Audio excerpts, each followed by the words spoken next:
Bonjour, bienvenue dans la série sur la physique des particules. Alors, continuons sur l'analysité et nous allons parler des relations de dispersion. Alors, examinons le domaine de la variable complexe z. Donc, on a le plan complexe z et on représente l'axe x qui représente l'axe, la ligne où la variable z prend seulement des valeurs réelles avec le point x égale 0. Supposons que la fonction de la variable complexe jouit des propriétés suivantes. Premièrement, dans le demi-plan supérieur, la fonction f de z ne possède nulle part de singularité, sauf sur l'axe des réels, l'axe des x.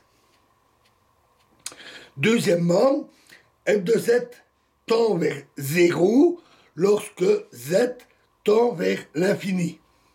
C'est-à-dire que pour z tendant vers l'infini, f de z sur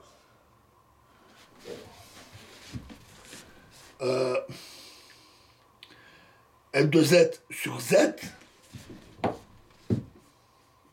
décroît plus vite que 1 sur la valeur absolue de z. Donc elle décroît suffisamment vite.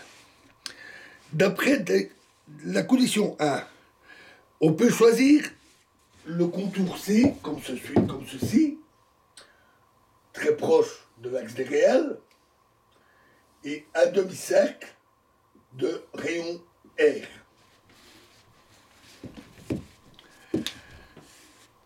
D'après 1, lorsque R tendant vers là, et donc on peut le choisir comme ça, tout autour, puisqu'il n'y a pas de singularité dans ce contour. Et avec R tendant vers l'infini, c'est-à-dire que le demi-cercle est rejeté à l'infini, d'après la condition 2, la deuxième condition, l'intégrale s'annule le long du demi-cercle. Et on peut donc...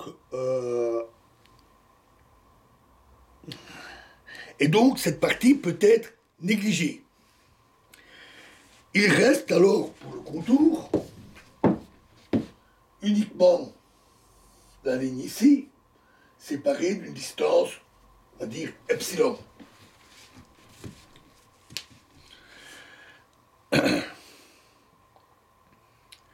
Et en faisant entendre z' vers x' dans la formule de Cauchy, on obtient alors que cette formule devient f de z égale 1 sur 2 pi i, intégrale sur ces petits plus, pour dire qu'il est au-dessus de l'axe réel, f de x' dx'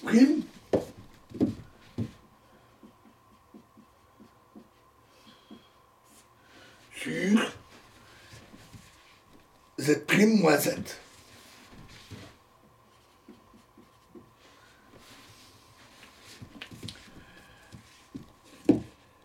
Dans le cas limite, lorsque le point z passe sur l'axe des x, en posant supérieurement z égale x plus i epsilon, c'est-à-dire un petit epsilon positif, et en faisant tendre epsilon vers 0, et aussi en utilisant la relation limite quand epsilon tend vers 0 de 1 sur x' moins x moins ou plus i epsilon est égal, c'est une formule classique en théorie des distributions, égale partie principale 1 sur x' moins x, ça revient à enlever les singularités, donc on garde que les parties finies, plus ou moins I pi delta, le delta de Dirac, donc la distribution de Dirac, x' moins x.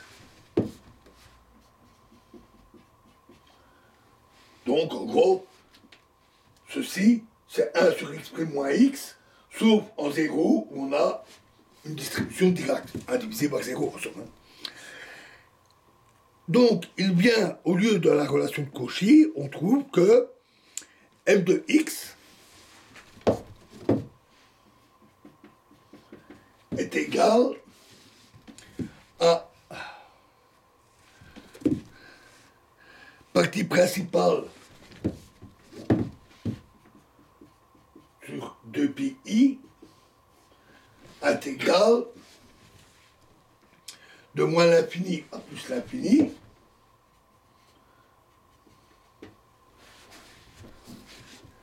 de f de x' dx'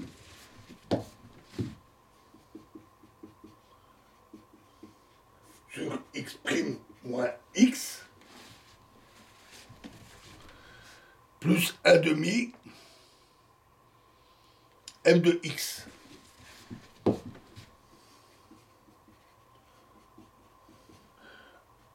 PP ici signifie qu'on prend l'intégrale au sens de la partie principale, tout comme pour ici.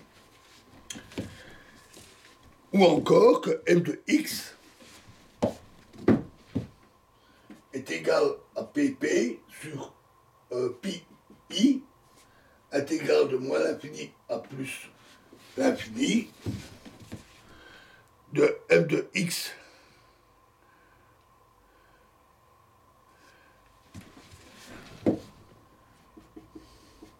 dx' sur x' moins x. On fait passer celui-là par là, on ramène le 2 par là, et on obtient ça.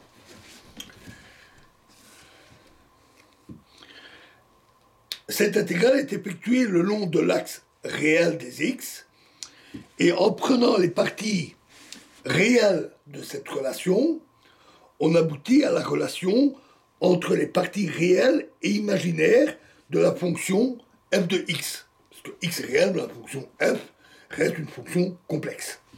Donc, partie réelle de f de x est égale à pp sur pi intégrale de moins l'infini à plus l'infini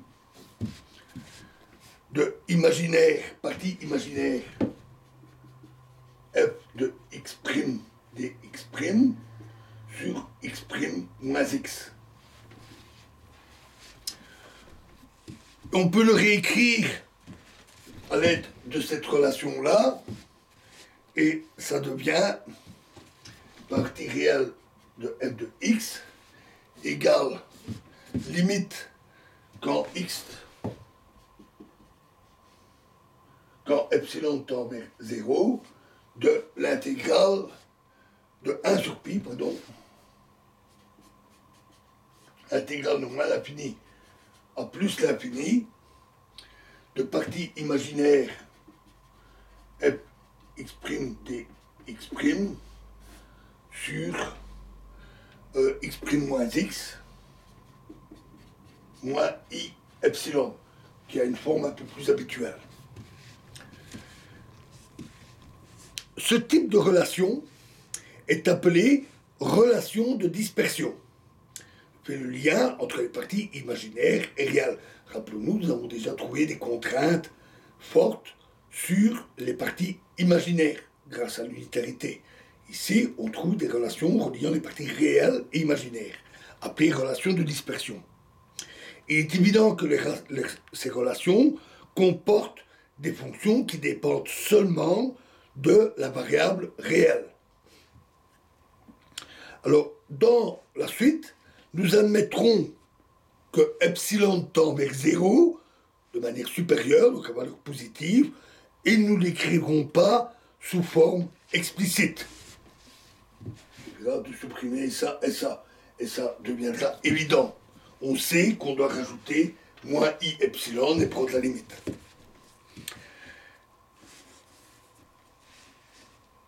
Voilà, alors dans la prochaine vidéo, nous parlerons des relations de dispersion avec soustraction.